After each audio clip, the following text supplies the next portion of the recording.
আসসালামু আলাইকুম দর্শক, আজকে আমি আপনাদের মাঝে এমন একটি গাছের পরিচয় করিয়ে দেব যে গাছটি আমাদের মুসলমানের জন্য হারাম। আর এই গাছটি বিশ্বে বা পৃথিবীতে এমন কোনো প্রাণী নাই যে এই গাছটি খায়, কিন্তু আমরা মুসলমানরা খেয়ে থাকি। এই গাছটির নাম হচ্ছে তামাক গাছ, যেটা আমরা বিড়ি জর্দা আমরা মুসলিমরা খেয়ে থাকি বা বিশ্বের বিভিন্ন মানুষ খেয়ে থাকে। কিন্তু এই গাছটি যদি আমরা অধিক পরিমাণে খাই আমাদের কিন্তু নেশা হয়। রাসূল বলেছেন যেটা অধিক পরিমাণ খেলে নেশা হয়, তা অল্প পরিমাণ খেলেও আমাদের জন্য হারাম।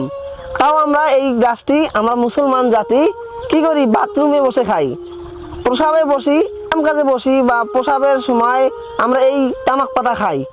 তাই আমি মুসলমানদের অনুরোধ করব, সতর্ক করব যে আসলে আমরা এই গাছটি খাওয়া থেকে বিরত থাকি। না ইসলামের কথা বাদই দিলাম, তবুও আমরা যদি বিজ্ঞান দেখি, এই তামাক পাতা খাওয়ার কারণে আমাদের কি হচ্ছে, ক্যান্সার হচ্ছে, হৃদরোগ হচ্ছে, আমাদের ফুসফুস নষ্ট হচ্ছে। তবু আমরা এই জানা সত্ত্বেও এই তামাক পাতা খাই। তাই আসুন আমরা এখনই না বলি এই তামাক পাতাকে।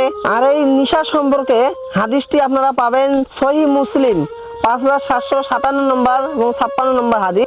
অতএব এই হাদিস থেকে আমরা যা বুঝতে পারলাম যে আমাদের জন্য মদ যেমন হারাম, জুয়া যেমন হারাম, তেমন এই তামাক পাতা আমাদের জন্য হারাম। যেহেতু আমাদের অধিক পরিমাণে এই তামাক পাতা খেলে আমাদের মস্তিষ্কের সমস্যা হয়, বিকৃত হয়। তাই আসুন আমরা এই তামাক পাতা থেকে বিরত থাকি এবং আমরা মাদক খেয়ে না বলি সুস্থ সমাজ এবং জীবন গড়ি।